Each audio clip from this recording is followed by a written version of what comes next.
Dear student, मैं Subhash Saran biology lecturer जुनून biology classes में आप सभी का स्वागत करता हूं। आज जो अपना टॉपिक है, अपन कौन सा टॉपिक पढ़ने वाले हैं, एक नया टॉपिक स्टार्ट करने वाले हैं। और अपने ह्यूमन रिप्रोडक्शन को कंप्लीट कर लिया था। किसको कर लिया था? ह्यूमन रिप्रोडक्शन को। आज एक नया टॉपिक रहेगा अपना, तो उसका नाम है फ्रॉग। अपन फ्रॉग के बारे में पढ़ेंगे आज। किसके बारे में पढ़ेंगे? फ्रॉग के बारे में पढ़ेंगे। किसके बारे में डिस्कस करेंगे? फ्रॉग के बारे में डिस्कस करेंगे। फ्रॉग, ठीक है ना। तो आपने ये भी पढ़ा होगा कि फ्रॉग होता है वो डबल लाइफ जीता है। कैसी जीवन जीता है? डबल लाइफ जीता है, या दो जगह अपना जीवन व्यतीत करता है। अपन ऐसा भी देखते हैं कि ये लैंड में भी रहता है और प्लस में ये फ्रेश वाटर में भी रहता है। कहाँ पर रहता है? फ्रेश वाटर के अंदर रहता है। ये स्थल पर भी रहेगा या थल पर भी रहता है, और कहाँ पर रहता है? जल पर भी पाया जाता है। कौन पाया जाता है? फ्रॉग पाया जाता है। हिंदी में इसे मेंढक बोलते हैं। तो ये फ्रॉग होता है वो थल पर भी मिलेगा और कहाँ पर मिलेगा? जल पर भी मिलेगा, ठीक है ना। तो कहाँ पर मिलेगा? थल और जल के ऊपर मिलेगा, जिसकी वजह से इसे एम्फीबियन के नाम से भी जाना जाता है। किसके नाम से जाना जाता है? एम्फीबियन के नाम से जाना जाता है। एम्फीबियन, ठीक है ना। एम्फीबियन के नाम से जाना जाता है, या इसको अपन ऐसे बोल सकते हैं कि ये एम्फीबिया क्लास से रिलेटेड होता है। एम्फीबिया का मतलब होता है अपन हिंदी में इसे उभयचर के नाम से जानते हैं। उभयचर का मीन्स होगा कि ये जल में भी प्रेजेंट होगा और कहाँ पर प्रेजेंट होगा? स्थल पर भी प्रेजेंट होगा। जल में भी पाया जाएगा और स्थल में भी पाया जाएगा। अब इसके क्लासिफिकेशन की बात कर लेते हैं। इसके क्लासिफिकेशन की बात कर लेते हैं, या इसका वर्गीकरण क्या होता है। अगर इसके क्लासिफिकेशन की बात करें, तो इसमें इसका किंगडम होता है। किंगडम वो होता है एनिमेलिया। एनिमेलिया होता है। किंगडम कौन सा होगा? एनिमेलिया होगा, ठीक है ना। अगर इसका फाइलम जानने की कोशिश करें, तो फाइलम होता है वो कॉर्डेटा होता है। फाइलम क्या होगा? कॉर्डेटा होगा। इसका किंगडम कौन है? एनिमेलिया है, और फाइलम क्या है? कॉर्डेटा है। अगर इसकी क्लास की बात की जाए, तो क्लास होती है वो एम्फीबिया होती है। अगर इसकी सुपर क्लास का डिस्कस किया जाए, तो सुपर क्लास होती है वो टेट्रापोडा होता है। कौन होता है? टेट्रापोडा होता है। टेट्रापोडा, ठीक है ना। सुपर क्लास कौन सी है? टेट्रापोडा है। फाइलम कौन सा हुआ? कॉर्डेटा, ठीक है। क्लास कौन सी हुई? एम्फीबिया हुई। और सुपर क्लास कौन सी हुई? टेट्रापोडा होती है। अगर अपन आगे बात करें सब फाइलम की, तो सब फाइलम इसका वर्टिब्रेटा होता है। इसका आगे कौन सा पढ़ें? सब फाइलम होता है वो कौन होता है? वर्टिब्रेटा होता है। अगर इसके जीनस की बात करें, तो इसका जीनस होता है वो राना होता है। और इसकी स्पीसीज की बात करें तो वो टिग्रीना होती है। वो क्या होती है? टिग्रीना होती है। इसमें अपन जब भी कोई ऑर्गेनिज्म का क्लासिफिकेशन करते हैं, तो अपन देखते हैं कि 7 प्रकार से या 7 स्टेप में इसका करते हैं। किंगडम कौन सा होगा? एनिमेलिया होगा। फाइलम कौन सा होगा? कॉर्डेटा। क्लास एम्फीबिया होगी। Super class Tetrapoda. इसको सीक्वेंस ही नहीं लिखा गया है, इसमें पहले सुपर क्लास आती है, फिर क्लास आती है, फिर जीन्स आता है, फिर स्पीसीज आती है। इस तरह से लिखना है अपने को। किंगडम कौन है? एनिमेलिया है। फाइलम कॉर्डेटा है।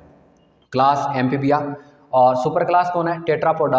और सब फाइलम वर्टिब्रेटा। और जीन्स कौन सा है? राना टिग्रीना। और स्पीसीज होती है वो कौन सी होती है? राना जीन्स होता है, और स्पीसीज कौन सी होती है? टिग्रीना होती है, ठीक है ना। ये कहाँ पर पाए जाते हैं? स्थल और जल दोनों की जगह पाए जाते हैं। या अपन बोल सकते हैं कि ये डबल लाइफ व्यतीत करते हैं, डबल लाइफ जीते हैं। इसके अलावा अपन इसकी बात करें, इन ऑर्गेनिजम्स की और आगे बात करें, तो ये जो ऑर्गेनिज्म होते हैं, ये इनकी जो स्किन होती है वो मॉइस्ट होती है। कैसी होती है? मॉइस्ट होती है। इसकी स्किन कैसी होगी? मॉइस्ट होगी, ठीक है ना। इसकी स्किन कैसी होगी? मॉइस्ट होगी। और ये जो ऑर्गेनिज्म होते हैं वो कॉल्ड ब्लडेड होते हैं। कैसे होते हैं? कॉल्ड ब्लडेड होंगे। कॉल्ड ब्लडेड या पोइकिलोथर्मल भी बोलते हैं इसे। किस नाम से जाना जाता है? पोइकिलोथर्मस, पोइकिलोथर्मस, ठीक है ना, कोल्ड ब्लडेड या पोइकिलोथर्मस। अगर अपन ऐसा बोल सकते हैं कि ये असमतापी होते हैं, अपने टेम्परेचर को मेंटेन नहीं कर सकते, ये अपने टेम्परेचर को क्या नहीं कर सकते? मेंटेन नहीं कर सकते। अगर कोल्ड एरिया है तो वहाँ पे अपना टेम्परेचर कोल्ड बना लेंगे, अगर अपन बात करें वार्म एरिया है तो वो क्या कर लेंगे? अपना टेम्परेचर वार्म बना लेंगे, ठीक है ना। तो ये अपने बॉडी के टेम्परेचर को मेंटेन नहीं कर सकते, क्योंकि इसके जो हार्ट होता है, इसका हार्ट होता है वो 3 चैम्बर्ड होता है। हार्ट कितने चैम्बर्ड होगा? 3 चैम्बर्ड होगा, चैम्बर्ड होगा। मतलब इसके हार्ट में कितने चैम्बर प्रेजेंट होंगे? 3 प्रेजेंट होंगे, जिसमें 2 ऑर्टिकल होते हैं या 2 ऑर्टिकल होते हैं, ठीक है, और एक क्या होता है? 2 ऑर्टिकल होता है, 1 वेंट्रिकल होता है, वेंट्रिकल होता है, एक नील्य होता है और 2 आलिंद होते हैं, जिसकी वजह से इसका ब्लड होता है वो डीऑक्सीजनेटेड हो जाता है। कैसा हो जाता है? ब्लड कैसा हो जाता है? डीऑक्सीजनेटेड हो जाता है, डीऑक्सीजनेटेड हो जाता है। मतलब इसमें रक्त कैसा हो जाता है? अशुद्ध हो जाता है या मिक्सअप हो जाता है। कैसा हो जाता है? मिक्सड हो जाता है। और ब्लड मिक्सड होने की वजह से ये बॉडी के टेम्परेचर को मेंटेन नहीं कर सकते, क्योंकि इसका हार्ट कितने चैम्बर्ड है? 3 चैम्बर्ड है, जिसकी वजह से ब्लड क्या हो जाता है? मिक्सअप हो जाता है और अपने बॉडी का टेम्परेचर मेंटेन नहीं कर सकते। इसमें 1-2 कैरेक्टर और भी प्रेजेंट होते हैं। इसमें इसके कैरेक्टर की बात करें तो इसके अंदर मिमिक्री का कैरेक्टर भी पाया जाता है। मिमिक्री का अर्थात ये साउंड निकाल सकते हैं, ये क्या कर सकते हैं? साउंड निकाल सकते हैं, ठीक है। और मोस्टली ये जो साउंड निकालता है वो मेल फ्रॉग होता है। कौन होता है? मेल फ्रॉग होता है। साउंड निकालने वाला जो फ्रॉग होगा वो कैसा होगा? मेल फ्रॉग होगा। इसके अलावा इसमें कलर चेंज करने की कैपेसिटी भी पाई जाती है, कलर चेंजिंग की भी पाई जाती है। मतलब ये किसी प्रीडेटर से बचने के लिए ये क्या कर सकते हैं? कलर भी चेंज कर सकते हैं, ठीक है ना। और इसका जो इसके अपन बात करें, इसका डोर्सल पार्ट होता है, डोर्सल पार्ट होता है वो ग्रीन कलर का होता है, और ग्रीन कलर के साथ साथ इसके डोर्सल पार्ट में कुछ स्पॉट भी प्रेजेंट होते हैं, बीच में धब्बे भी पाए जाते हैं।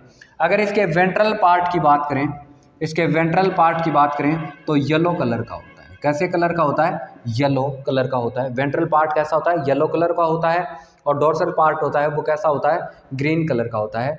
और इसके अलावा भी और भी कुछ कैरेक्टर अपन जानने की कोशिश करें तो इसमें 2 मैकेनिज्म पाई जाती है। एक हाइबरनेशन की मैकेनिज्म होती है, हाइबरनेशन, ठीक है, हाइबरनेशन, और दूसरा होता है एस्टिवेशन, एस्टिवेशन बोलते हैं। या अपन बोल सकते हैं कि इसमें अनुकूल या प्रतिकूल परिस्थिति के अंदर, जब कंडीशन अच्छी नहीं होती उस परिस्थिति के अंदर ये क्या करता है? हाइबरनेशन की कंडीशन में आ जाता है। हाइबरनेशन का मतलब ये होता है कि ये क्या करता है? ये मोस्टली जब भी मान लो कि हाइबरनेशन की जो कंडीशन आती है वो कोल्ड या शीत ऋतु के अंदर आती है, जब विंटर सीजन होता है। कैसा सीजन होता है? विंटर स्लीप कहा जाता है इसको, विंटर स्लीप, क्योंकि ये विंटर सीजन के अंदर अपनी सारी की सारी मेटाबॉलिक एक्टिविटी को क्या कर लेता है? ऑफ कर लेता है विंटर सीजन के अंदर। तो विंटर के अंदर अगर अपनी मेटाबॉलिक एक्टिविटी को ऑफ करता है उस टाइम इसे हाइबरनेशन कहते हैं। अगर ये ऑर्गेनिज्म या ये फ्रॉग समर सीजन के अंदर, किसके अंदर है? समर सीजन के अंदर या समर के अंदर अपनी मेटाबॉलिक एक्टिविटी को ऑफ करता है तो उसे एस्टिवेशन के नाम से जाना जाता है। किस नाम से जाना जाता है? एस्टिवेशन के नाम से जाना जाता है। तो ये कुछ अपने कैरेक्टर जानने की कोशिश की है इसके अंदर। इसमें किसका कैरेक्टर पाया जाता है? कलर चेंजिंग का पाया जाता है, मिमिक्री का कैरेक्टर भी प्रेजेंट होता है। इसके अलावा इसमें बहुत सारे और भी कैरेक्टर अपन देख सकते हैं। इसके कैरेक्टर देखने की कोशिश करें तो ये अपने ये तो लिखा ही है कि ये कैसे होते हैं? कोल्ड ब्लडेड होते हैं और पोइकिलोथर्मल होते हैं। और इसके अलावा इसमें और भी बहुत सारी कैरेक्टर अपन देख सकते हैं। इसमें जो लोकोमोशन होता है वो लोकोमोशन की बात करते हैं। लोकोमोशन का मतलब होता है ये कैसे गमन करता है? तो ये जंपिंग करता है। कैसा करता है? जंपिंग करता है। और जंपिंग एक बार में 1.5 से लेकर 2 मीटर तक क्या कर सकता है? जंप कर सकता है, ठीक है ना। ये जंपिंग कितना कर सकता है? 1.5 से 2 मीटर तक। क्योंकि इसके जो अपन बात करें इसमें 2 पेयर से लिम्ब प्रेजेंट होते हैं। कितने पेयर पाए जाते हैं? 2 पेयर्स क्या पाए जाते हैं, लिम्ब पाए जाते हैं। और लिम्ब होते हैं उसमें 1 पेयर आगे की तरफ पाए जाते हैं। 1 पेयर कहाँ पर पाए जाते हैं, आगे की तरफ होते हैं, जबकि 1 पेयर कहाँ पर होते हैं, पीछे की तरफ होते हैं। और ये जो लिम्ब होते हैं, ये लिम्ब आगे की तरफ जो लिम्ब होते हैं फोर लिम्ब बोलते हैं। आगे के जो लिम्ब होते हैं उसे किस नाम से जाना जाता है, फोर लिम्ब के नाम से जाना जाता है। और फोर लिम्ब होते हैं ये मोस्टली, इसमें जो फिंगर्स होती है उसकी संख्या 4 होती है। कितनी होती है, इसके फिंगर्स में कितनी संख्या होती है, 4 पाई जाती है। थंब इसमें एब्सेंट होता है, ठीक है ना, थंब इसमें एब्सेंट होता है। जबकि इसके हाइंड लिम्ब की बात करें, कौन से लिम्ब की बात करें, हाइंड लिम्ब। हाइंड लिम्ब का मतलब होता है पीछे के जो लिम्ब प्रेजेंट होते हैं, उस लिम्ब के अंदर 5 फिंगर्स पाई जाती है, 5 फिंगर्स पाई जाती है। और इस फिंगर्स के बीच बीच में कुछ लेयर्स प्रेजेंट होती है जो उसको स्विमिंग करवाने का काम करती है। क्या काम करवाती है, स्विमिंग करवाने का काम करती है।